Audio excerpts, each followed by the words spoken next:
Welcome back, ladies and gentlemen. This is David Patrick Harry with Church of the Eternal Logos, and I am joined today by fellow Orthodox brother and friend Michael Sisco. How you doing today? Good, good. We're here in what the Victorian Library actually looks like. I was just stunned when you appeared on the Zoom channel that you weren't surrounded by but the tomes of wisdom that you usually are. Well, Well, at least this time I won't have holes in my head from the glitching green screen. True, very true. Um, well, actually, it looks like your internet froze up. There it goes. Oh, Now you're there back. we go. Um, so today, as people are going to see with the title, I wanted you to come on and really just have a fun kind of conversation to inform people. We'll talk about a wide range of topics I'm sure will be brought up, but about the Trad Forum. So most people don't know that we actually have an IRL event, right? An in real life event that you yourself actually have kind of masterminded and set up for people like E. Michael Jones, Brother Augustine, Michael Witcoff, Luke Kendrat, yourself, myself, and other people to present speeches to talk about navigating our present situation and planning the future. So, can you kind of give people the skinny on what prompted you, and just to get into this, and then we can get into more of the details?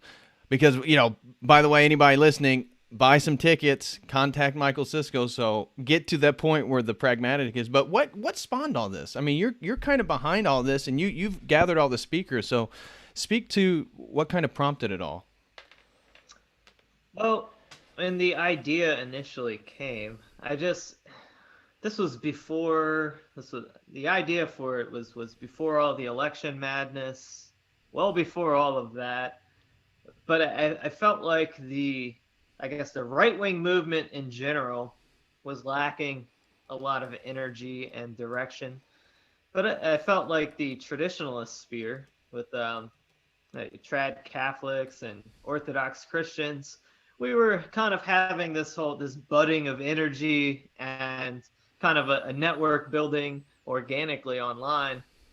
And so I was like, well, we need to turn this into a real life thing Right. and really figure out, because with the even before the election stuff, it was quite an uncertain looking future. We could all see the signs that are becoming clearer every day now of what Right. our future might look like in this country. And so I just wanted to create an event where we just talk about it. Well, how do we navigate this? How do we preserve our our interests as traditionalist Christians? I don't want to be an ecumenist, but we do have to be pragmatic in a sense and work with our friends across the schism aisle and kind of figure out how do we navigate our future and these present times as traditional Christians. Right. Well, and clearly you've chosen not just Orthodox speakers, but people kind of certainly within the same realm of ideas. So what got you to choose the speakers you did, or the location that you did? I've heard people complaining that it's in the middle of nowhere, but at the same time, they don't understand the difficulty of probably finding a venue that will be able to resist some of the criticism that may arise due to the reputations or propagandized reputations of some of the speakers. Yeah, so I mean, I'll hit the location first. I basically wanted to be in the middle of nowhere to avoid the elements that we would be more likely to encounter as a resistance in the big cities, Right. such as, far left activist groups. I don't even want to say their names because I just don't want to even, I don't want to get their attention.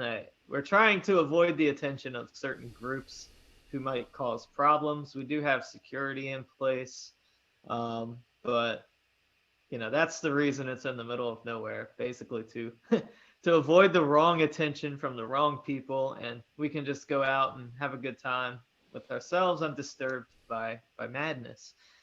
Um, as far as choosing the speakers, well, I think we all pretty much have the same. This all of the speakers have the same agenda in the sense of they want to preserve a traditionalist Christian, lifestyle and the ability to be Christian in going forward in our culture. Mm-hmm. And from a pragmatic point of view, I mean, I could have done an exclusive Orthodox event, but if we're being realistic, we account for less than 1% of the population in the U.S. So Right. if we really want to preserve our ability to be Orthodox, well, frankly, we have to partner with our Catholic friends that take their faith seriously too. Right. No, absolutely. And I'm sure that with obviously the Catholic gentleman that you got, everybody's going to know Michael Jones. I've got his Revolutionary Spirit book and Logos Rising. But what made you want to reach out to him specifically? Well, I've been a big fan of his for quite a while, and I don't think there's anyone that can quite cite historical references and source as well sourced as he is. So, who else could make a better keynote speaker than Dr. E. Michael Jones? Especially, I mean, because he has basically the core understanding of the root of most of our problems, at least from his tradition's perspective.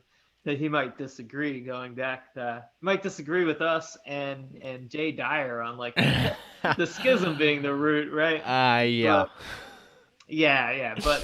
But as far as like the Enlightenment kind of roots and the sexual revolution and the destruction of cities and all of these different Right. elements coming from those directions, I couldn't really think of anyone that would be better. And I need a name to sell tickets. So Right. No, absolutely. I was excited to hear that E. Michael Jones was going to be able to make it. I'm also a fellow Hoosier, so I don't live too far away from the venue. Maybe just a couple-hour drive for me. So I thought it was perfect venue and location. It just seemed appropriate. And then E. Michael Jones, he's up in South Bend, so he just got to drive south a little bit, and he's right there because you're basically kind of in between Indianapolis and South Bend. yeah, that may or may not have contributed to why I chose the location. What's the easiest way to get David Patrick Harry and Dr. E. Michael Jones to the same event? Well, we'll just have the event right in their backyard, It's literally like basically in between us. But no, I'm really excited for the event because the in real life meetups, I think, is such a big deal. Not that the relationships that we build online aren't important or also aren't a big deal. I think they are, as you're highlighting with the sort of, burgeoning new community here online of Orthodox content creators, Orthodox thinkers. And there's clearly a lot of energy behind it. A lot of people are working out their own spiritual journey and rediscovering Orthodoxy. So moving these things out of just a virtual setting into a real physical setting has to be our next step. And so I love that you also, in my opinion, we've talked about this privately, that we have to start doing things in real life. And in fact, if we're going to look at more dissident voices like Fuentes, for example, as soon as they started to make that transition, that's when their movement, even the energy of the supporters and also those that are antagonistic to it, began to attack them even more, because this is how we actually get things done. And actually meeting somebody face to face, actually recognizing, experiencing somebody's energy and what they're like. This is how we actually build real communities. And that should be our end goal. I mean, again, we've talked about this previously in regards to potential Orthodox communities in the future. And again, taking all this stuff from conceptual realm into the physical realm. Yeah. So we're also going to be selling tickets to at the event. We're going to sell vouchers for you to get a plot of land in West Virginia. Yeah. I'm kidding. But no, yeah, we do. I think it might have a similar effect that like AFPAC had for the America First crew. It will become more real when we're there, and the networking and the building those real life IRL relationships Right. is something that I think is that at least gives more momentum and a sense of reality than just us on YouTube.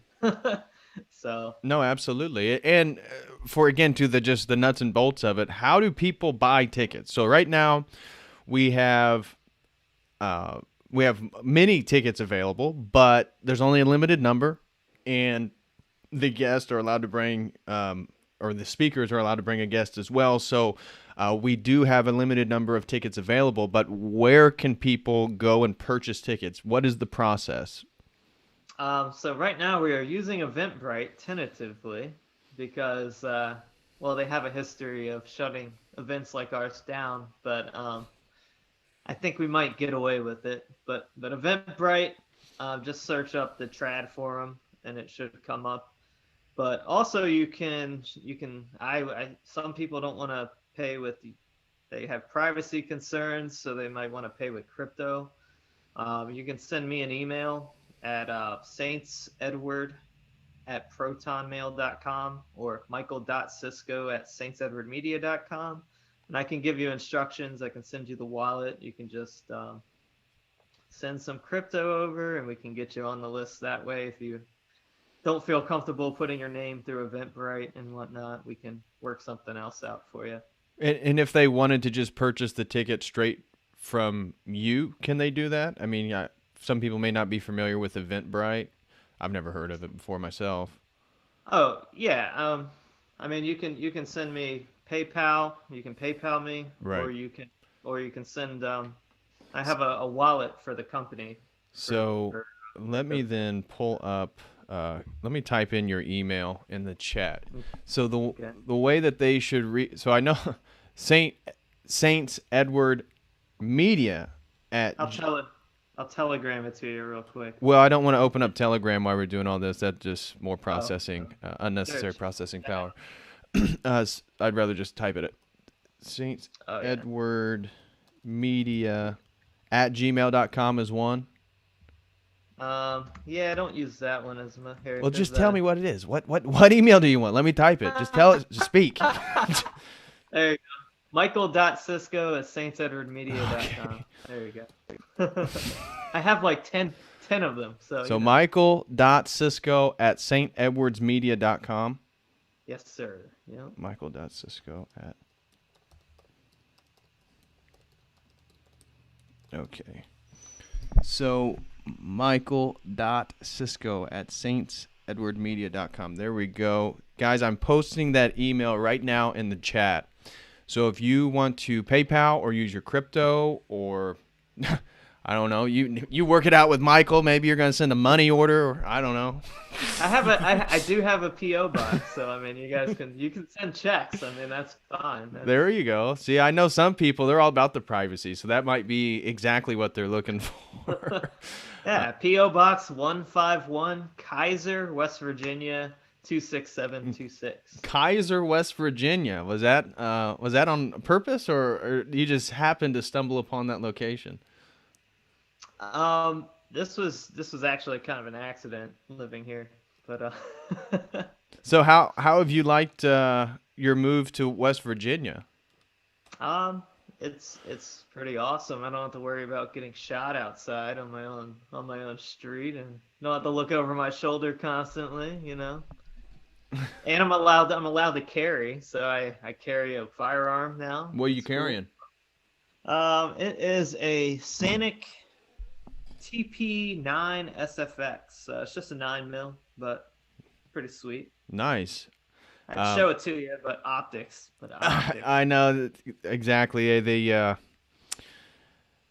will take anything and hold it against you. So I also have a 9mm and so in my office I'm surrounded by books, guns, and icons of Jesus.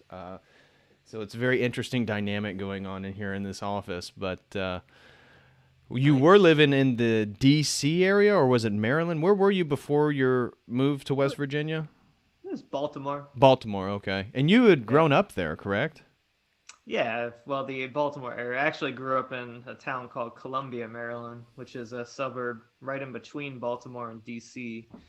Also, where Edward Snowden's from and Mencius Moldbug. But I was living in the city area more recently than where I grew up. So So, regarding plans for the event, how is it structured? So everybody will be providing their own speech. What's kind of the tentative game plan for the day? So people listening who are interested in attending, they may or may not be contacting you after this. What is the itinerary for the day? What could they be expecting? Are there going to be events after the 12th? Are people going to be staying the night, or what's the plan?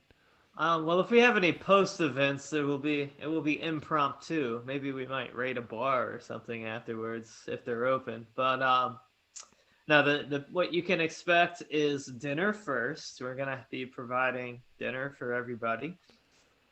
Um, so that it'll be kind of networking and eating in the first hour or so, and then after that, you'll hear from the speakers. Shorter speeches for, well, not too short, but like 20 minutes ish, except for the keynote speaker will get a little bit more time. So Dr. E. Michael Jones. And then we're going to have a brief intermission for more networking. And then we're going to open it up for questions for all the speakers. And you can come up and address your question to whichever speaker you want. And that'll be like an hour to an hour and a half ish. And then that's pretty much it. So it'll be about 4 to 5 hours between the speeches, dinner, speeches, and Q&A. And yeah. So and everybody that goes will be able to meet and greet with all the speakers and everybody that attends. And that's what I'm most excited about, is just to put actual faces, because I know some people listening are going to go. And some people, I've never seen them other than whatever their handle is and their thumbnail image. So hey, we've never met in real life. So. I know, but at least I know what you look like and know who you are, know a little bit about you. And I'm interested to meet people that you like, build relationships with people, yet you don't know that much about them. And meeting people in real life, again, that's kind of what I'm excited, is just to put faces to potentially names here online that I've never met, have no idea. But to meet you and Luke and Witcoff and E. Michael Jones, again, I look forward just to the conversations. I'm sure we'll be getting in some great private conversations amongst us all. Yeah, it'll be fun. It'll be like a step up from our Telegram voice chats, I know, of which people need to get on board with. So if you guys aren't aware, Telegram now has this voice chat option, and Michael and I have been doing some group voice chats where basically you just drop on in and you can chat with all of us on any different topic. So if you guys are interested in that, which you should, I just posted my link tree that has my personal Telegram and then the group Telegram, and then Michael, it's St. Edward's. Is it St. Edward Media or St. Edward's Media, your Telegram? Saint Edward Media. I think it's called the Michael Sisco Show chat. Okay. But if you got the link, you can throw it in the chat here on Zoom, and I can post it real quick. I'll put my. Oh yeah, I can do that. The channel link t.me/the Michael Sisco is my channel, and then I have your YouTube channel in the video description, so anybody watching can go over and subscribe to your YouTube channel. All the links are in the community section of the YouTube channel too. So. Right. Yeah, I was trying to think, depending on what everybody decides to do, because I imagine many people, I know Witcoff, he's over in San Diego, so many people are going to be coming and then staying the night.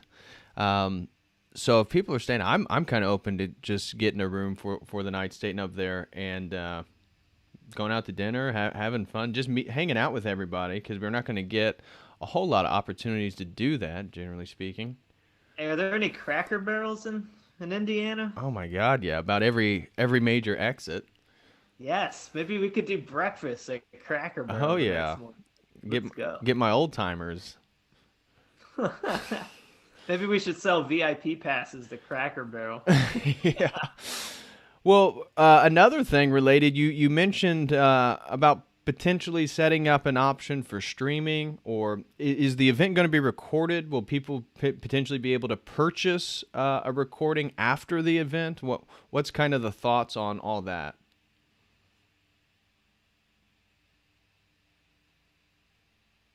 I think he is frozen. Once. I'm back. Okay. I'm back. Here we are. Last thing I heard was another thing you mentioned. Oh, yeah. So I was talking about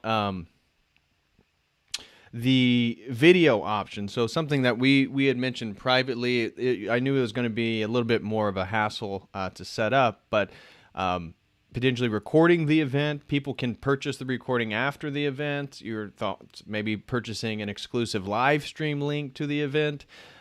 Is the event going to be? Is the only way people are going to be able to see the speeches at this event is if you're there in person? I honestly I haven't made up my mind. I'm still trying to figure that out. I was one thing I was thinking about doing was just live streaming it and then splitting the super chats up among all the speakers. Mm-hmm. But of course, it it's always better to be there live in person than watching the live stream. So I don't know that it and then you don't get the networking benefit of being there if you watch the live stream. Right. So Well, and my that initial thinking was like, well, maybe we should make it only available to people that are there. But now that I'm thinking about it, well, they're not getting the same value as if they were there in real life. So right, they're definitely not going to get the same value. But I imagine there's going to be many people not being able to attend. And so capitalizing off that interest in some way, providing some type of option which can be monetized to support the event, and then also give them somewhat of an access to the content. But yeah, the meeting people, the exchanging of personal information, I mean that's beyond the worth of the admissions to the event itself. That's especially if you are a young man or woman, specifically a young man, and you're trying to, it would be useful for whatever your goals are and your intentions for the future to meet various people within the sort of same cultural milieu that you find yourself in. That would be beneficial. And so that's kind of worth more than whatever you're going to pay for the ticket if you're in a position where you're able to attend. So I do agree with you. There is value that's going to be additional to going in person. yeah, yeah. So I think I haven't quite figured, and I'm kind of a boomer tech, so me figuring out how to do exclusive links for a live stream is like, it's like the camel trying to go through the eye of the needle. It's Well, like, you don't even have. I mean, you could still, if you recorded it without live streaming it, that would then it still provide another monetary option yeah, yeah. Well, we for are. even an exclusive link that after the event's done, you have the recorded video. You can upload that to something behind a paywall, Yeah, and that's true. and Could then do that. people can access the. So it's a still camera. You don't have to do a whole lot. Once it's set up, it's there for the whole event. And then yeah, figure out maybe something to do with the paywall or the revenue from that afterwards. Yeah, that's a good point. Maybe that's the way to go with it. See, we're figuring it out live on air. Live on air. Well, I somebody's mean, got to. I do have my cameraman's coming, a professional cameraman. Oh, So nice. he'll be there, and we're not going to be including anyone's faces in any sort of footage except for speakers. So Right. we're gonna maintain privacy that way, and of course, don't be wary not to be doxing people when you're taking pictures with your phones. So that's going to be monitored as well. So we still have to, unfortunately, be somewhat careful in our current climate with, you know. Right. So, what are your kind of general sentiments with what's going on? I mean, the topic of the trad forum is obviously navigating our present, planning our future.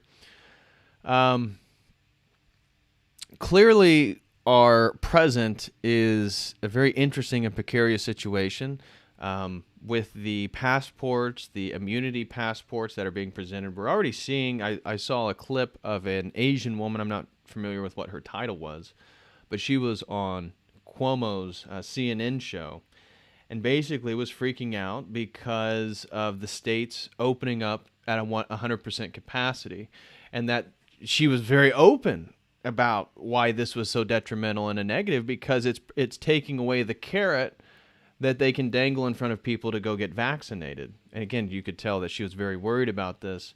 I just saw that South Korea, along with other places in the world, are now mandating a passport to get in and out of just regular life circumstances, different buildings, different things. So in South Korea, to move around, you're going to have this passport.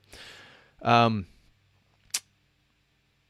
are your personal sentiments right now? I spoke with James Cortides yesterday, and despite all this, we both kind of still felt very optimistic, though deep down we also feel like things are going to get worse than they are. What's your general disposition with all this stuff going on? Well, I mean, I kind of feel the same way, because the behavior of these people, of the globalist elites and our overlords, our international banking class overlords, to me, it seems like desperation in a sense. It's like they're cognizant of the fact that there's a massive grassroots movement that opposes everything that they're doing. And I think that is driving kind of the acceleration of their agenda, which I think they planned on kind of being a little more like the rollouts being more natural and kind of a little less accelerated as we're seeing now. But I think kind of a combination of, I think COVID kind of gave them a bit of what they viewed as an opportunity.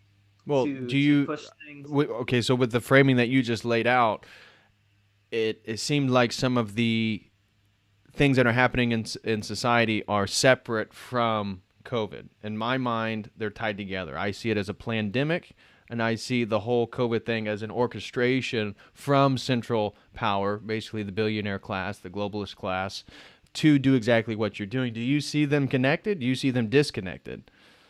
No, I mean, I think you're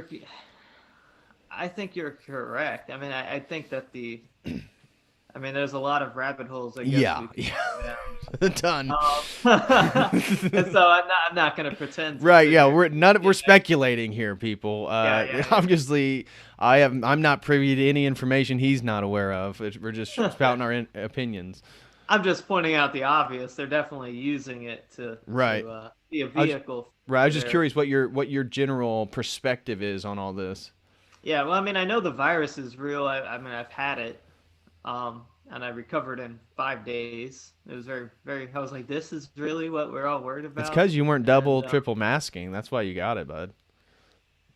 Yeah. Well, I'm not going to say where I got it, because that would be poor optics. So, but it was a gathering of people, participating in a life-giving activity. But, a coffee hour to be more specific, so that but no, I mean, I think that these people they know that they're ultimately losing. They know that deep down inside they know that they're going to lose. They know that truth will prevail, and so this is like their last gasp of just power play. And I think ultimately it's gonna lose, but it might really, really suck before we finally win. And right. I love that frame, because that is how I see it. Is the sort of desperation is, I can't tell because one of the things that bothered me a lot in 2020 with Trump was Operation Warp Speed, right? And just how proud he was about all that. But one of the things I was thinking yesterday, did Operation Warp Speed like mess up again this layout agenda, the unfolding of really all these checkpoints in this globalist reset? Did he kind of screw up that timetable with the vac? I don't know. This was just something I was thinking about yesterday because it does.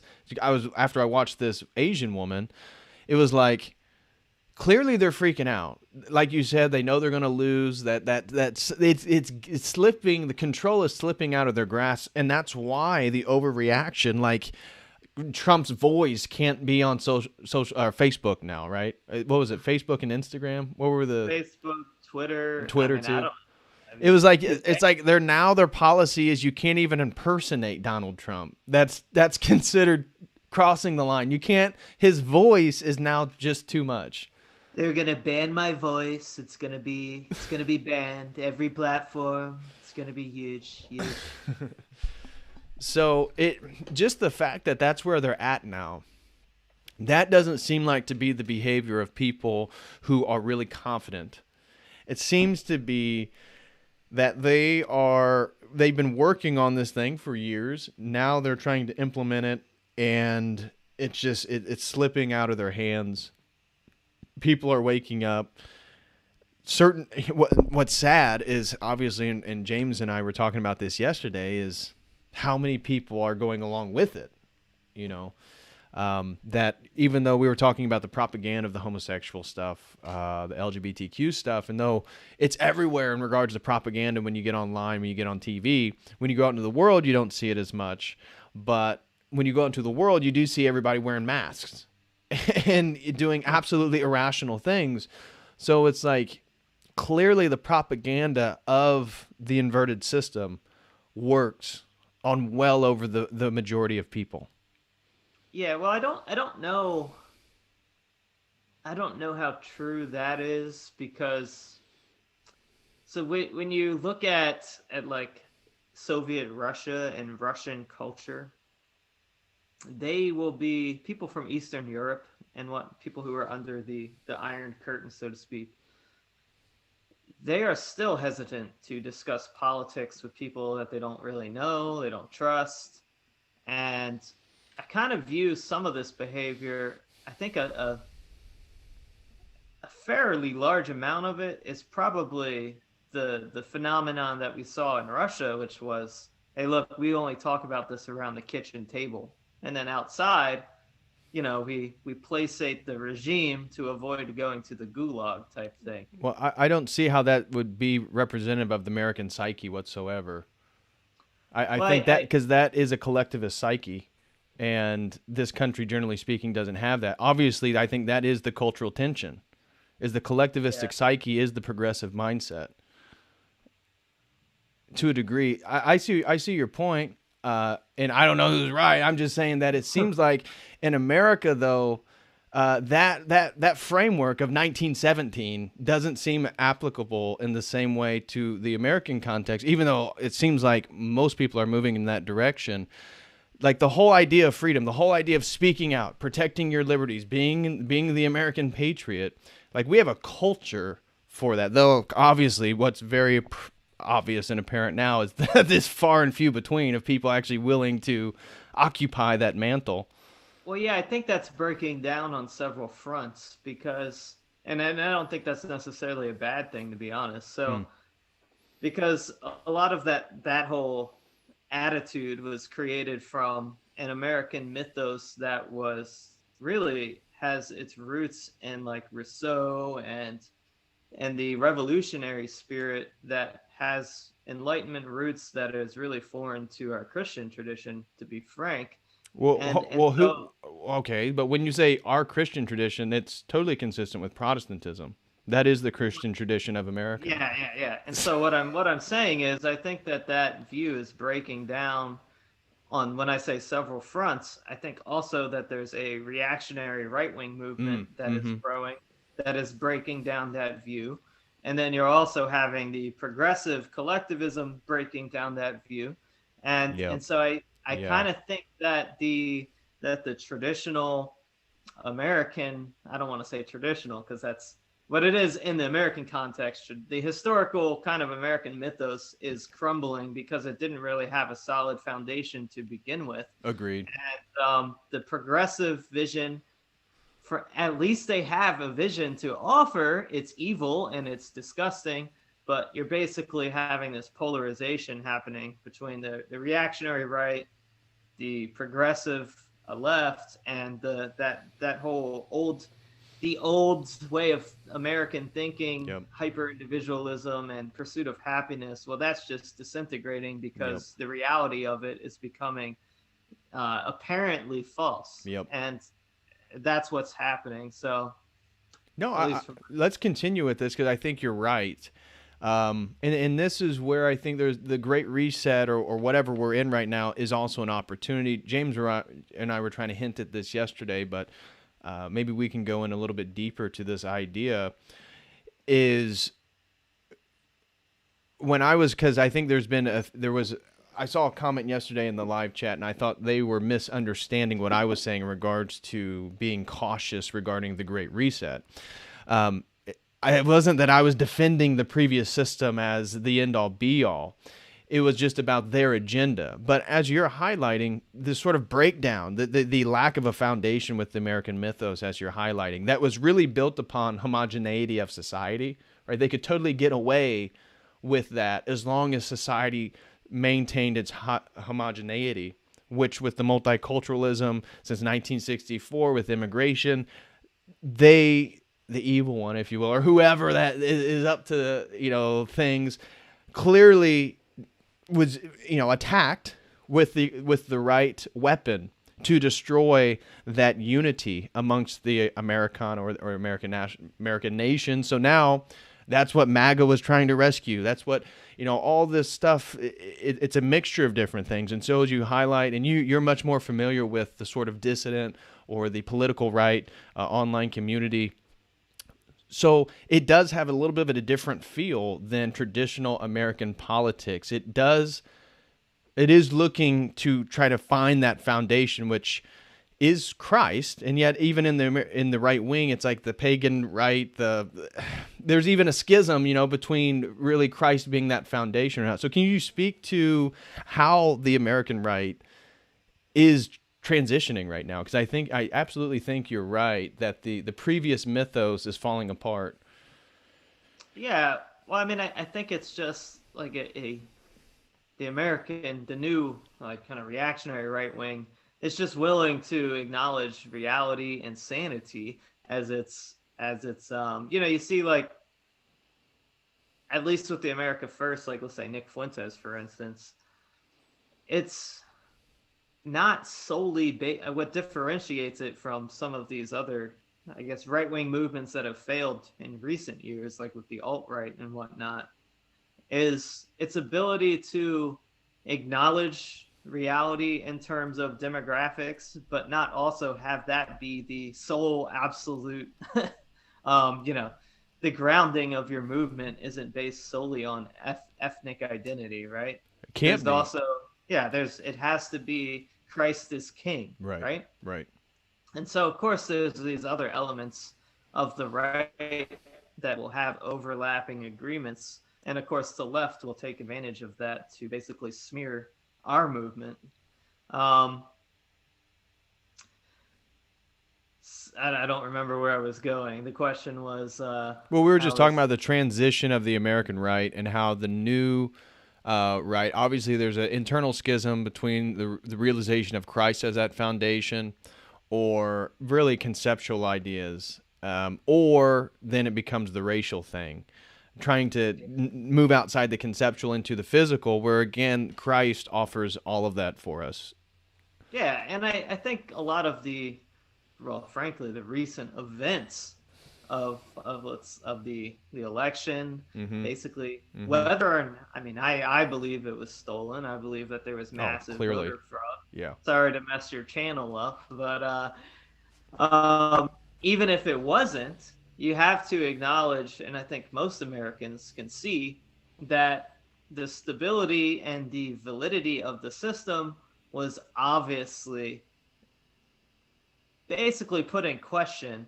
And so the American civic religion, which is what people have been addicted to for, I mean, the American political system has taken a religious, basically, role in people's lives. Yep. And well, that was shaken to its core by the uncertainty surrounding the last election, which I think is contributing greatly to this kind of resurgence of reactionary politics. Well, it's like, well, obviously that's not that democracy is not all it's cracked up to be, and and so we have to figure out, well, what is our movement actually grounded in? Is it grounded in the pursuit of happiness? Is it grounded in republicanism, or is it grounded in like truth and reality? Is it grounded in God? Is it grounded in Christ as our King? Right.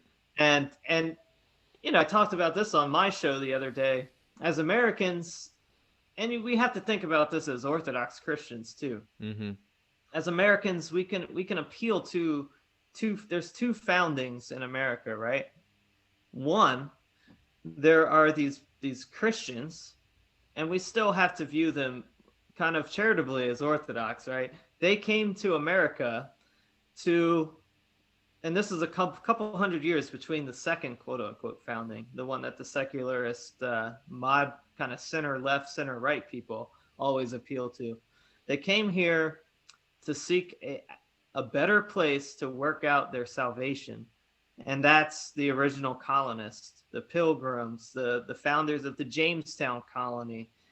Or two, you can appeal to the people who came, the founding documents, the revolutionary spirit, the 1776, by basically deists and occultists and pursuing happiness, right? And these inherent rights that really aren't, where they're bestowed from isn't really all that clear. And if you're appealing to that second one, well, who are you agreeing with? What are you attaching yourself to? And so I think as Orthodox, we have to appeal to, let's say, these Christians who came here seeking a place to pursue their salvation. And we as Orthodox, our role in this, by hearkening back to that, is, hey, look, the Protestant foundation of that might be kind of why we're here, where we are in 2021. We can offer you, we can help fulfill that original vision of working out our salvation here, and baptize it and transfigure it into the fullness of the faith of Orthodoxy. And I think that's really our patriotic duty as America First Orthodox Christians. Right. Well, in Orthodoxy, and this is also a very controversial topic within Orthodoxy, is political structures, and everybody says, I'm a monarchist. But when it comes to reality, there's not going to be a monarchy in America anytime soon. So as Orthodox, we still have to work within the systems that we're allowed in pursuit of better systems, recognizing the absolute fallible dimensions of democracy and being led by the mob. And if we are in a fallen world and the path is narrow, we can imagine that democracy is probably the worst way to be governed, because the majority are already moving in opposition to the kingdom. So there is this space. Luke, you and Luke, I see as the two people are trying to voice political options, political ideas in the face of our current circumstances. But what do you see as solutions moving forward for Orthodox? Because you've already said that we are less than 1% of the population.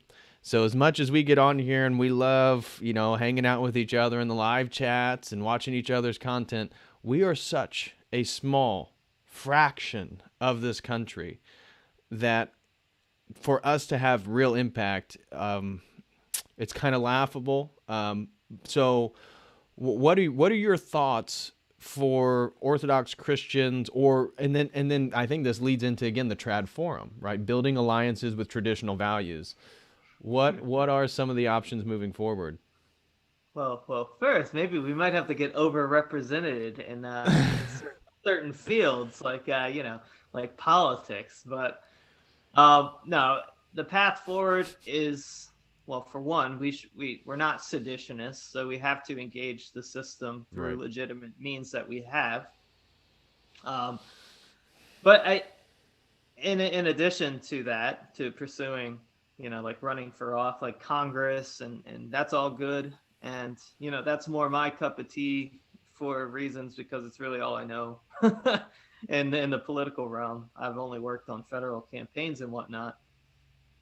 But I think we have to build local strongholds of power, and Yep. as conservatives, so there's different layers of this, right?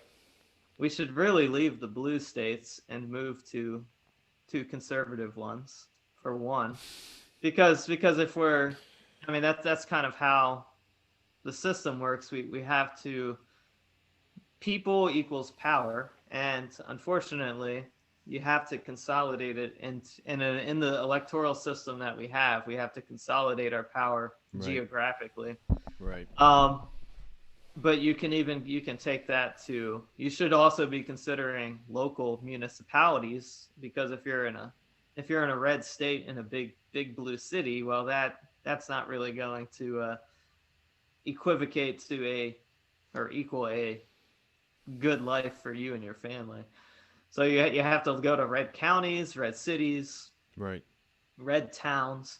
And more specifically, as Orthodox, well, we really need to get serious about, consolidating our own selves in certain geographic locations. And we're trying to work on that. We're doing the whole West Virginia thing. Right. Yeah, that's what I was wanting to. And that was kind of the prompting of the question, because I agree with you. I think it is totally local, right? And that if we're if we're upset with the culture at the national level, the only way to respond to that is creating our own culture at the local level. That literally the town you live in, the people, maybe they're not all Orthodox, but the cultural fabric is way more traditional, way more conservative. And so I totally agree with you about getting out of the blue states.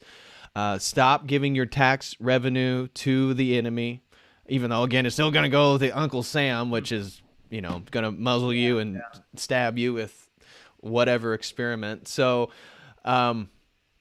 but it has to be local. We have to think really pragmatically as people, and that involves, I think, one topic, and we can get into this, I think, that people don't want to talk about, and you would be familiar with fundraising and stuff like that, is we need money.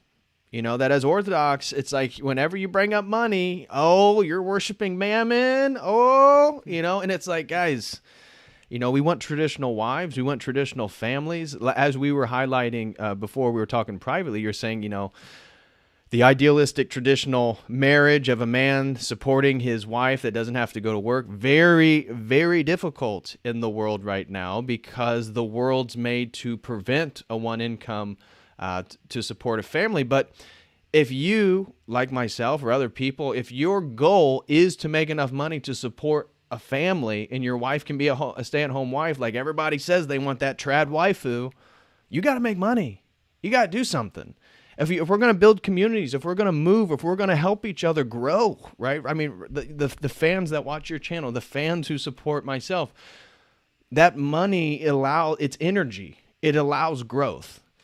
And so maybe, I don't know what you want to say about this, but I think the money and people getting serious about, becoming success, the Orthodox men, the Orthodox community, we need to all bond together, find our skill sets, and just try to start building ourselves, our families, our incomes, everything, again, towards God. The ultimate end is to try to set order in the world. But we also need to be pragmatic. We also have to really think about what we're doing. And how do we operate? How do we move in a fallen dualistic world, dualistic creation? So what's kind of your thoughts on the whole money thing? I know that you'd be familiar with raising money for campaigns, doing things. I mean, it's a big deal, right? Yeah. So, I mean, I obviously agree. You should be continuously trying to better your professional and your financial health. That's just an obvious. I think that, and I know a lot of you kind of have to fake it till you make it for as long as you can, but eventually you have to make it. But I guess I don't know. Do you know the term pro forma in the business world? No, please Yeah. educate me. So pro forma is like you can, like, let's say you're selling. Let's say you have an apartment complex for sale, right? Okay. And you only have half of it rented out, but you want to, a lot of the basis for the pricing is, well, how much income is it getting driven in? Oh, hold on, say that again. Did you ask me a question? I lost it. Hello?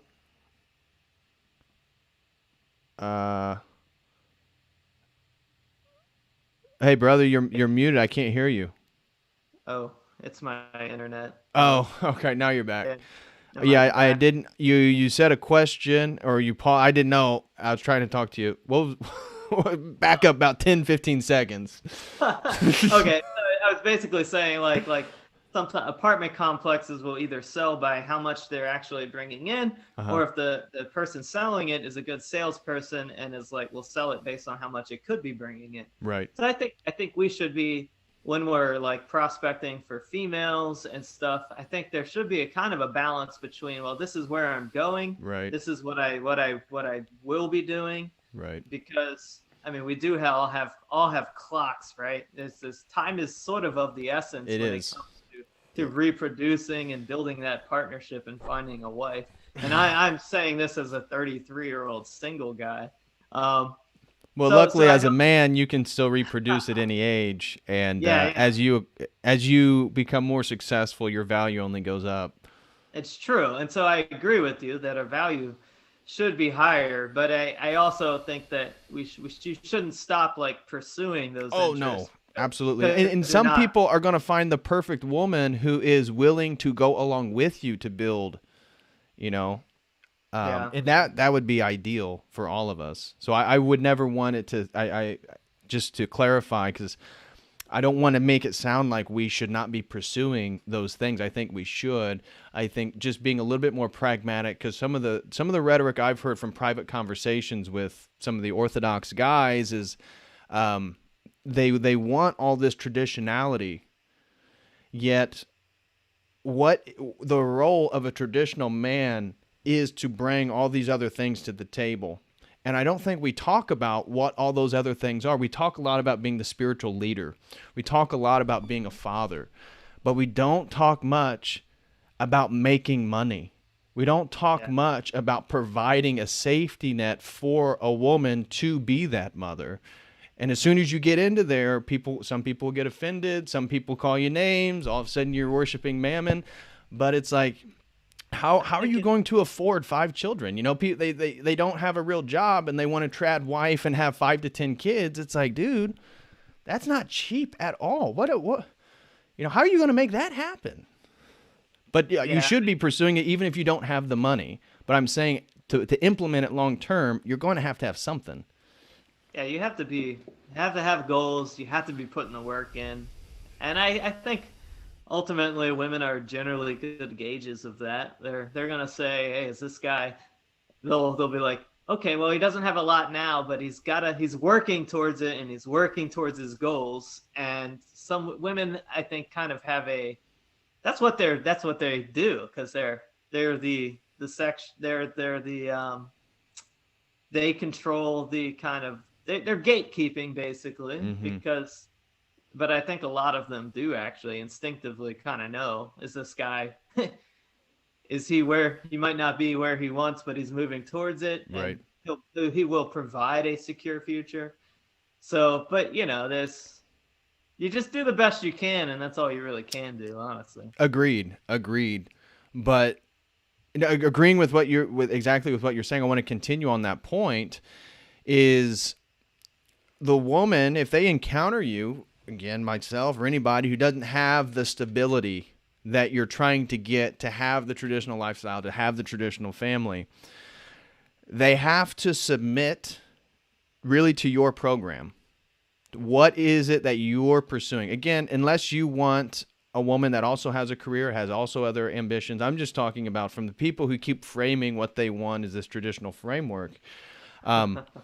You're going to have to find somebody who sees the goals and ambitions and projects that you want and is going to support that. Again, God created the woman from the rib of Adam to be a helper. So what is she helping you on?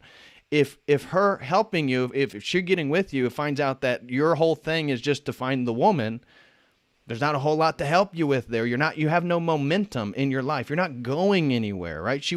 A woman wants to find a man to take her from point A to point B. Point B being a family, but also for us as Orthodox men, point B being salvation itself. We are responsible for the soteriology of our children and our wives.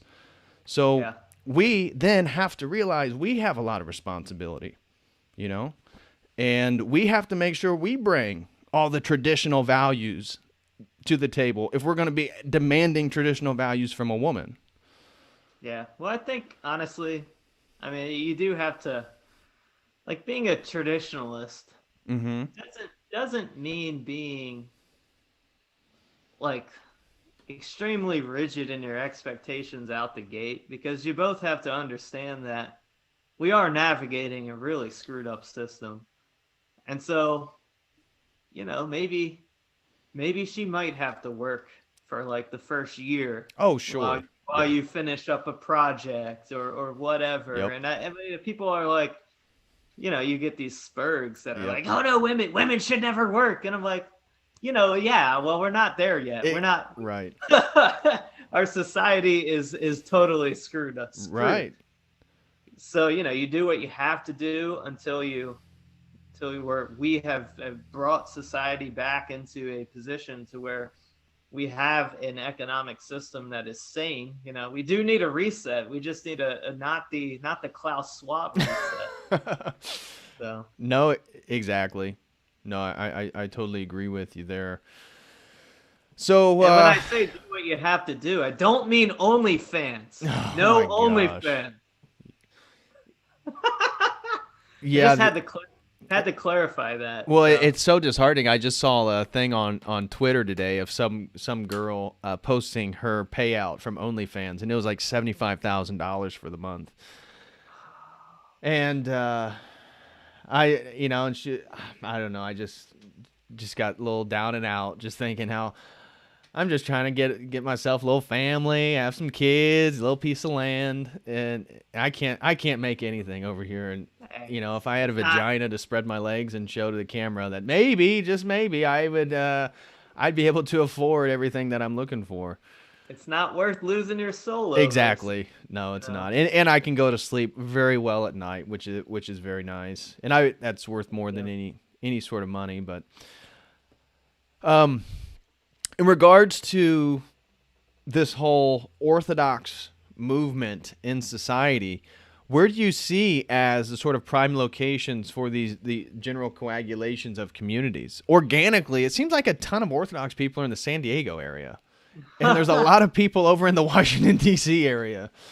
That's part of that is because of just the tradition where the immigrants just happened to go when there were these the large movements of from places like Russia and the Arabs also for the Antiochians. They flocked to the cities because that's where the jobs are and the economic booms. But I am personally, I think it's a terrible idea to be under the rule of like far left governors and mayors. So I think the ideal for us would be, because we do have to kind of create a parallel structure of our own, a little economic network in a system. And I don't think that we can do that far left leadership, to be honest. I think that we need to be, even though our governors and our leaders aren't going to be Orthodox per se, I think we should be pragmatic enough to be able to work with conservative leaders, and let's move to. I think that conservative areas are our best bet, and I personally think Appalachia, between the culture, the local culture, I think is very adaptable to Orthodoxy. I think we'll get along with the locals, and it's they kind of have this like Americana sort of. It's like they're stuck in a time warp, so they still have they have their problems, but they also have this core foundation of traditional social values. Right. So obviously, nowhere is going to be perfect. Just there's no such thing as a perfect place. There's Right. going to There be is no Orthodox utopia in America, so get that out of your mind. Yeah, it's non-existent, but I think that West Virginia is a good place. I've heard of some people throwing out Oklahoma as an option. There's Montana. We have Father Deacon Aeneas kind of doing something up there. Yeah. We're working together on that a little bit. So yeah, I mean, there's no perfect place, but the obvious thing to me is kind of what I mentioned already. Let's get outside of the direct rule from the progressive globalist overlords. Like Right. that's just insane. You want to, because we have to utilize the local government and our state governments as our protection and push back against the federal regime. So that's all we can really do. I don't know. I'm always going to shield for West Virginia because I love it. So. Right. Well, I think West Virginia is a great location. We've talked about that privately. I also think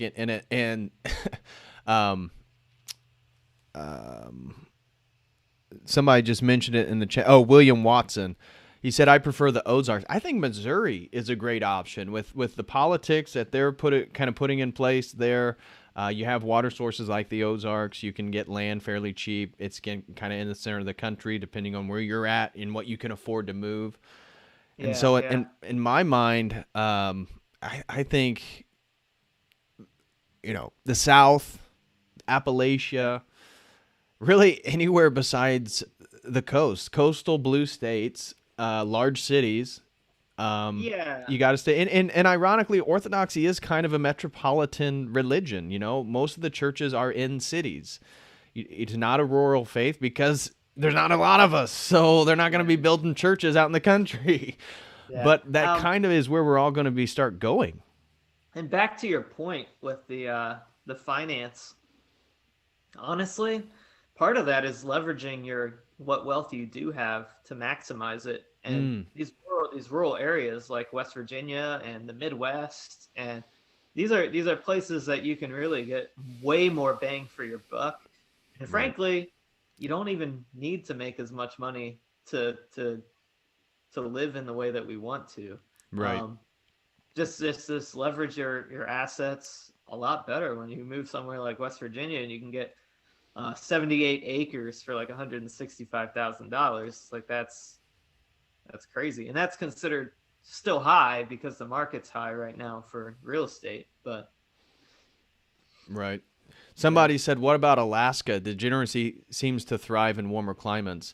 You can go live in Alaska. I'm not interested in experiencing 8 months of winter. So I'm not. I understand. I would love to go to Alaska during the summer for about a month and then come back. It's also not a good place for your homesteading and agriculture. Right, exactly. If you're trying to grow food and live, it's a very difficult, rugged, place to live. So I respect everybody up there doing what they do. Somebody said Arizona, with the monasteries with down there. I see much of Arizona, New Mexico becoming northern Mexico. Given the border crisis, given what's going on, I'm trying to think in the next 50 to 100, 200 years. And because for me, and maybe speak to this is not something I've never really talked about online, but it's certainly something that I think about, is legacy, having children, your name, your family heritage going on. I see myself as becoming Orthodox in a way, is correcting my own heritage and my own family legacy that was tied so devoutly to Protestantism, slowly moving into error, really. And so me being the last male of my family line, right? If I don't have sons, technically my family line no longer exists. So to me, that is always kind of, even as a kid, it was, just jokingly when parents would say, "Oh, I hope you have a son," it's like now as an adult wanting all that stuff, it's like, well, I take that kind of seriously. I want to have a legacy. I want something to hand down to my children. What are your kind of thoughts? What do you think about those things? Do you think about how many children do you want? Is legacy, is like homesteading? What is it that what are the goals that Michael Sisco is working towards? Well, are they specific goals? Or are they just getting married, having kids? I want to die in a gulag. That's how I want to die. Oh, I'm kidding. That's for you, that's just not kind me. Of a. No, I mean, I actually have similar. I mean, I'm an only child. That explains it.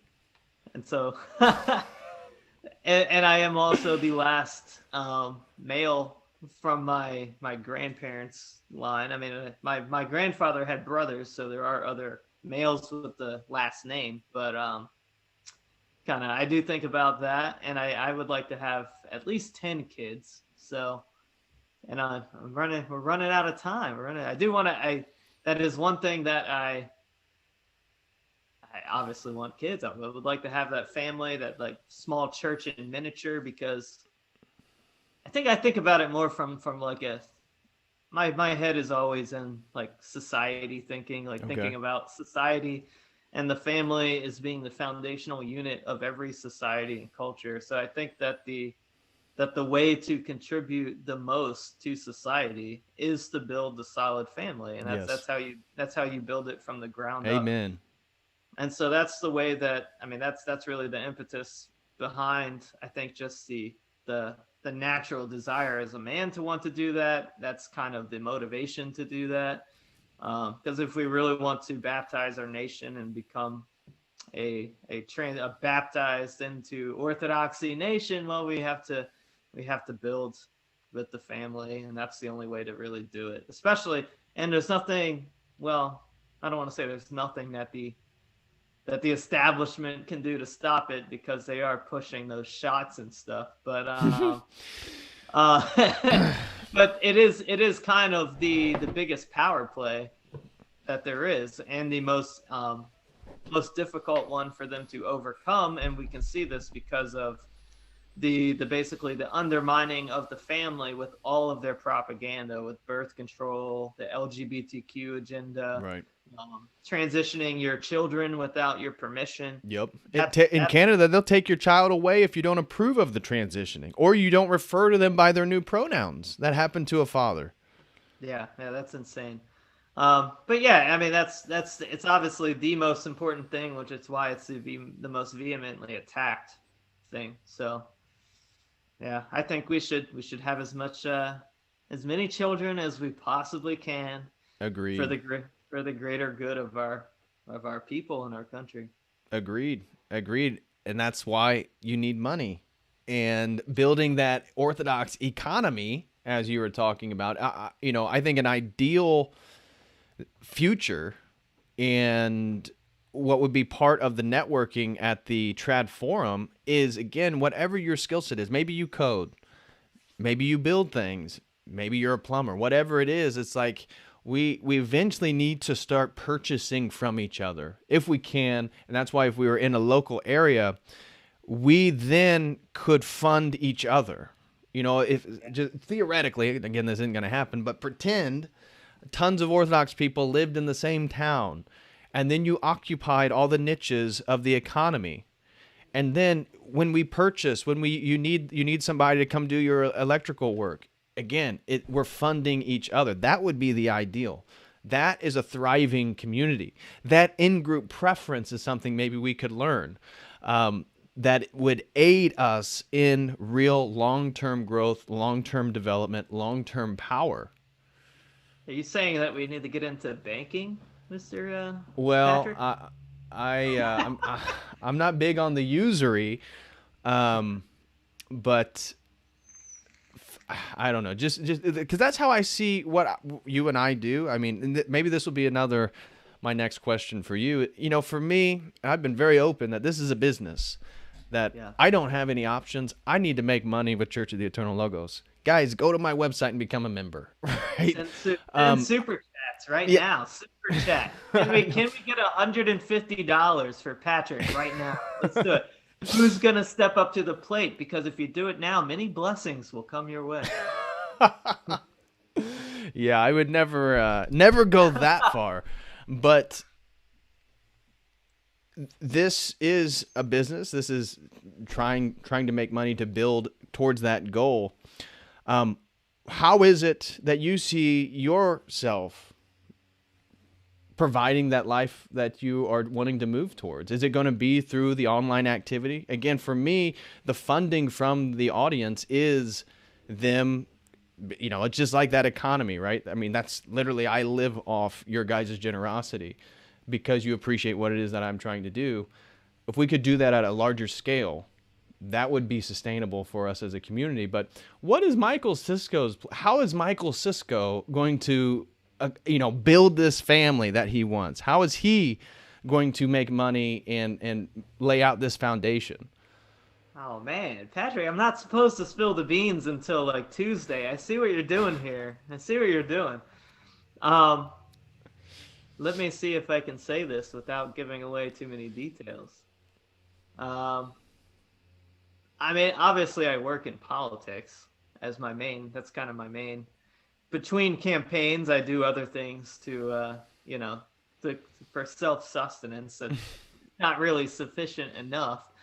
Um, but I am working on a project that will increase my public profile probably pretty drastically, and I plan to leverage that.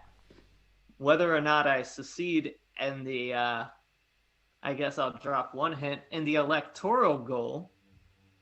If I don't succeed on that end, well then I plan to just leverage the extra notoriety into the business, and hopefully leverage that into additional income with the content and stuff. So definitely that's kind of the plan B. The plan A would be succeeding with the project, and in that case, I would be set for a long time. Let's put it that way. Did I say that sufficiently without giving away the details that you were trying to sneak out early? I would never do such a thing. I don't know what you're talking about. I was just curious on your roadmap. I'm just trying to see what Michael Sisco's roadmap for the future is. It's still political. That's Okay. I'm a political monster and machine. That's it is what it is. All right. So my roadmap is just pissing off the establishment elites. That's my roadmap to success. well, I'm sure that would actually get great funding. It seems like a lot of people would love to contribute to that sentiment.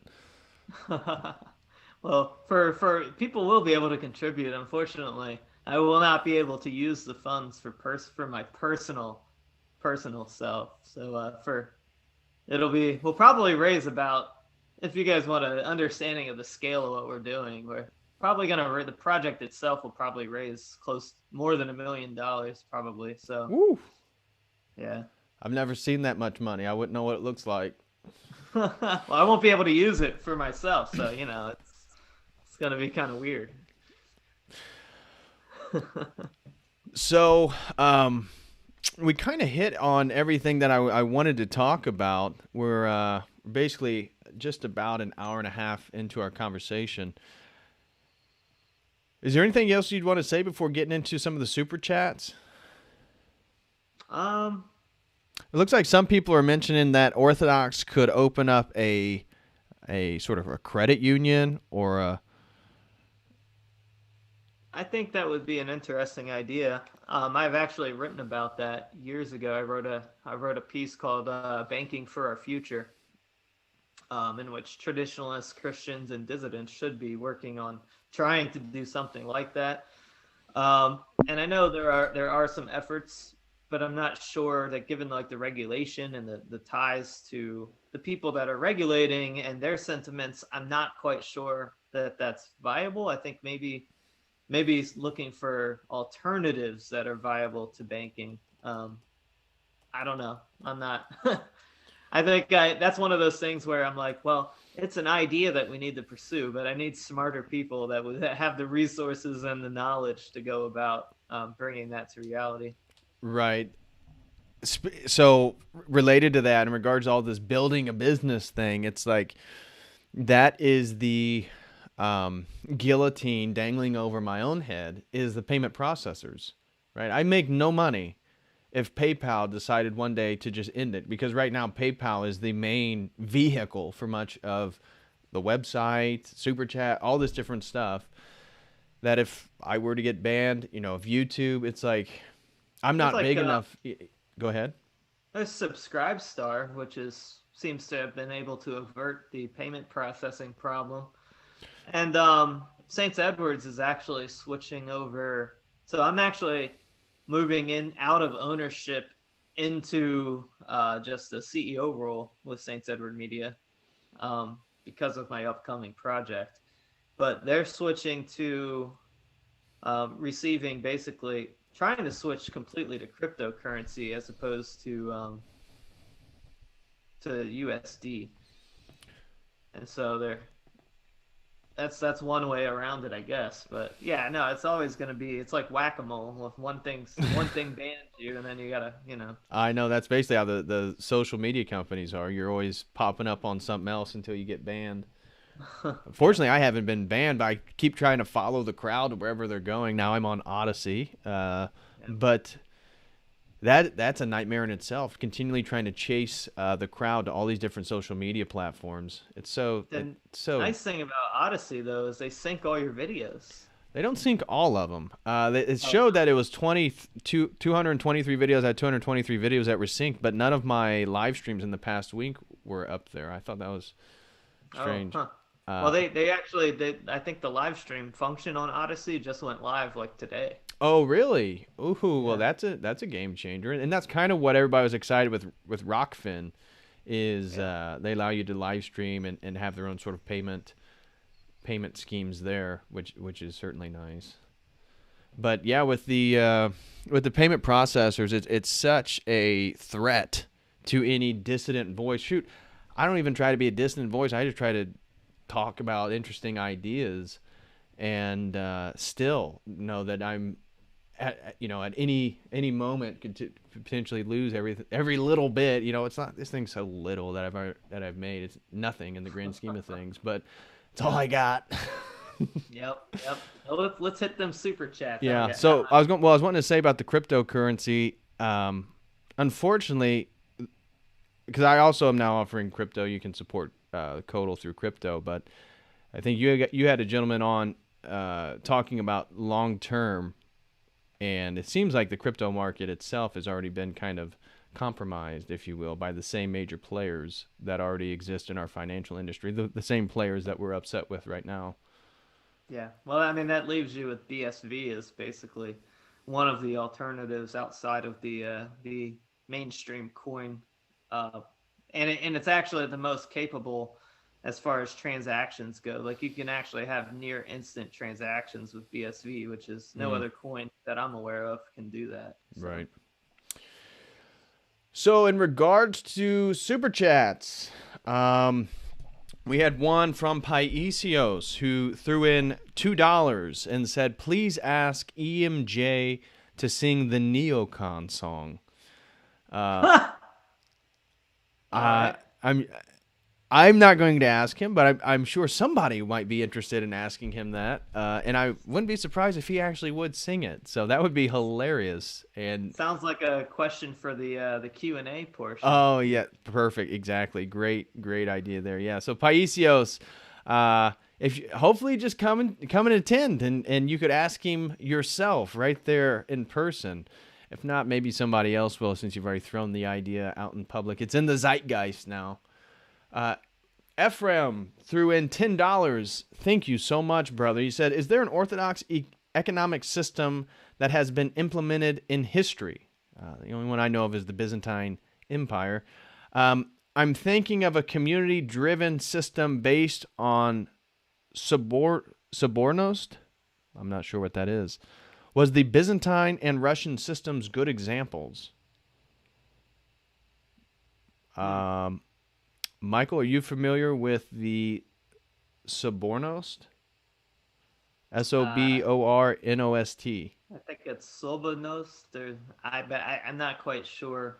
No, I'm not really familiar. I know that the Byzantine Empire, I don't know that they would be a good example. I mean, they had basically the coins in the Byzantine Empire, they were gold coins. And it was the value of the coin was correlated to the weight of the coin. And over time, a lot of the emperors would basically like reduce the value. They would cause inflation, actually, because they would reduce the amount of metals in the coin, but try and keep it as the same value. And of course, it never actually worked out usually. So I don't know that the Byzantine, as much as I love Byzantium and I'm a Byzantine idealist, I don't know that the emperors were necessarily the best when it came to economics. Yeah, economic structures. Yeah. And we also live in a totally different time. The Byzantine, they weren't dealing with Silicon Valley and payment processors, so it's all a little bit different. I do not provide a adequate answer to these questions. I'm not even familiar what the Russian system is in regards to being an example for a future economic system. My understanding of the Tsar and the sort of dynastic systems within Russia. Yeah, well, I think just the biggest... typical historical commerce, trading of goods, stuff like that. Yeah, so that's not. Obviously, we need that in any system, and we need personal property. I think the problem with our system is the use of fiat currency tied to interest, and we trade futures that are worth more than all of our current assets. So it's not actually based in reality. It's based in like conceptualized theory that's not actually real, and that is an inherently, I think, it's basically a system built upon usury, and it's not stable, and it requires constant manipulation to even keep going, and it ultimately only ever benefits a very core elite group of people who are trying to further consolidate that through their Great Reset. So I think we do need a reset, but we need a reset into a non-fiat currency. Right. And it needs to be just tied to, it has to have a serialized, set number, kind of the way that crypto works, where it has scarcity. It has to have scarcity. Well, we don't have scarcity with the U.S. dollar. We print as much as we want. It's fake. Right. So I think those are problems that we have to fix as far as changing. If we ever have the opportunity to change our economic system into something that would fit Orthodox morality, those are things that we have to address. Right. That's a great point. That is a really great point. Pano threw in 776, a good ortho and fellow Hoosier, said, find your wife, hide your kids. We love Pano. We love him. He's good. He's my favorite. He's probably my favorite Greek person. So, Wow. Oh, wait. There's Luke Kendrat too, but Kendrat is only half Greek. So. I like them both. I take no sides in the matter. Stevie threw in $5 and said, super chat because I was told to. Well, thank you very much, Stevie. I will remember to command that more frequently, but thank you very much, brother, for the $5. Really appreciate the support. Nick Offinger threw in $4.99. Looks like he has a question for you, Michael. He said, could Cisco speak a bit more on crypto? It seems like every day there are more and more coins. Should people stick to BIT and ETH, Ethereum, Bitcoin, Ethereum long term? I already know what your response to this. So can you talk a little bit about BSV and why that's different and why you think that is the coin of the future or something that people should invest in? Let me just clarify that I am by no means an expert, this is definitely not financial advice, legal finance. So I am new to the whole crypto scene, but in the I guess you could say research that I have done, it appears that most of the mainstream coins are basically co-opted by people like MasterCard and all of the same economic interests that we're trying to escape by even using cryptocurrency. I would say that the gains from Bitcoin are not natural, that they are, it's a bubble that I think will eventually burst. And so it's your call if you want to have your assets in this, that something that it's kind of a gamble that we know is going to burst at some point. Just, I don't know what to tell you. I think maybe, Ethereum is definitely close to its cap because of its capability. It's not good technology. It just kind of became a meme. It's not very capable of doing much. Now BSV on the other hand, You said Ethereum's not capable of doing much? no, it's like the processing power of the computer that it's based on is not. It's like Kurt was on my show. He basically said it's like a graphing calculator, basically. Really? Because so many of the other coins are built off Ethereum, which makes a lot of people think again that the long-term reward is in Ethereum given its price right now. Yeah, well, Kurt doesn't seem to ascribe to that theory. Now BSV, I don't know that you should really buy it as think of it or get involved in the sense that it's an investment, because the value is really from the utility of it. Right. Because it can be mined in bigger blocks than Bitcoin and all of these other coins. Its transactional power and speed is amazing, and you can build things on top of it, like blockchain. The blockchain technology, nothing else compares to it. There's a whole social media network built on it, Twitch, which isn't that popular yet, but it functions really well and has amazing. You own all of your data, so the real value in it is that you can build a business from it. And you can build an infrastructure off of it that you just can't with all of these other coins, because it solved a lot of those problems, because it follows the original white papers of what Bitcoin was supposed to be. So that's the short answer. I wouldn't recommend ever, really. Never invest more than you can afford to lose, and that just don't. I like BSV. I'm not saying I don't. Maybe I'm going to be accepting all kinds of coins just because I know that a lot of people don't have BSV, or because some of the exchanges won't even carry it. Yeah, well, I know Coinbase you can't buy BSV. No, I use Bitrex, and there's also Edge app, which is actually has wallets and an exchange on it. So there's places that you can buy BSV, but it's suppressed because of its capabilities, because it's a threat to the major coins. Right. So, which is why I hesitate to tell you that it's a good investment, because the propaganda is all turned against it. So.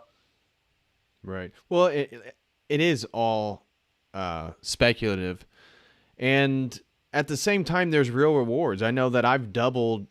I've only, I got into crypto back in like 2017 and stuff. It went up and then it went down below that. I got into it, and so I pulled it all out, and I didn't do anything until really the beginning of this year, and I've already doubled what it is that I put in. But I don't look at crypto as a long-term whatever. My goal is, well, it seems like other people are doing, I'm going to throw money in there and rise with them and then take it all out. at some point. I haven't yet, but I mean, and today was a good day for crypto. So I'm sure anybody who has crypto, Even my BSV's up. I'm yeah, like, everything whoa, went up today. whoa. Today was a great day. Yeah, but you can there's an article on my website on saintsedwardmedia.com. The last article published a couple days ago is about Bitcoin and BSV and all that. So, yeah, I mean, just go read that article and then make decisions for yourself. I'm not an expert at crypto by any means, so I'm not, you know, just throwing that out there. Right. No, I'm not. I'm not either. And like a day like today, shoot, I was tempted. Maybe I'll just pull it out. You know, I'm up. But then it's like deep down, you're like, whoa, but maybe other people are going to invest and it's going to go up even more. And you know, so trying to navigate this bubble, because it clearly is. And anybody with a critical mind can see the problems with crypto, right? They're not going to get swept away with the hype of crypto. I mean, my gosh, an electrical grid attack by China takes away all your money. I mean, come on. Yeah. For me, I just view it as because I'm trying to separate, to basically prepare a way to control my assets, or a way to receive and move it outside of the banking system in the event that I get debanked. And that's because I'm a public political dissident, so I have to be trying to, you know, plan for that day. Mm-hmm. So. Yeah, the crypto thing, it's tough to navigate. And shoot, you're not much better. I mean, with everything going, putting it in USD, I mean, a lot of people are worried about USD long term, you know? Yeah. So, but, yeah, gosh, it's such a tricky situation to navigate. But it's almost like you have to invest because it protects you against the obvious inevitable inflation that we're going to have from all of these, you know, from basically what Trump and Biden have been doing with all of these, what are care packages? Yeah, all these financial packages that they've spent. Otherwise, your money is just decreasing in value in your savings. Like, you have to have something that, well, it goes back to our pragmatic thing. Like, we know usury is bad, but our system, like, we live under the system. So if you want to protect your assets from basically losing value by staying stagnant in an inflationary system, well, you have to invest in something. Right. Right, and that's what's so pernicious, that the optimal investment is an electronic commodity. Yeah. Yeah, that's stupid. Yeah. Britta Dumas, thank you so much. She threw in $20 and said, supporting the eternal community. One can never outgive Christ. Looking forward to the reunion, brothers. Lift up those eyes to the Lord, from whence cometh thy help. Psalm 121. Beautiful. Thank you so much for the contribution and the $20. I'm sure the eternal community thanks you. Brittany Dumas is the George Soros of the movement. You heard it from his mouth, not mine. The orthotrad female philanthropist. Orthotrad female philanthropist. Oh, she's a crypto millionaire. Hey, I've heard things. There's a rumor going around the community. Well, brother, thank you so much for coming on. Again, let me share your email. Again, anybody who wants to purchase a ticket for the Trad Forum, that was the point of today's discussion, guys. If you joined late or you missed the first half of today's stream, Michael Sisco is his efforts are leading the way in putting on a forum on June 12th in Argos, Indiana, with E. Michael Jones, Michael Witcoff, a.k.a. Brother Augustine, Luke Kendrat, Michael Sisco, and myself will all be there in person to give speeches talking about our present situation and our plans for the future. within a traditional Christian context. So we are having an IRL event. Come join us. If you would like to participate, if you'd like to get tickets, here is the event site. It is eventbrite.com. Here is the event site. Click that, and that will take you directly to a site where you can purchase tickets.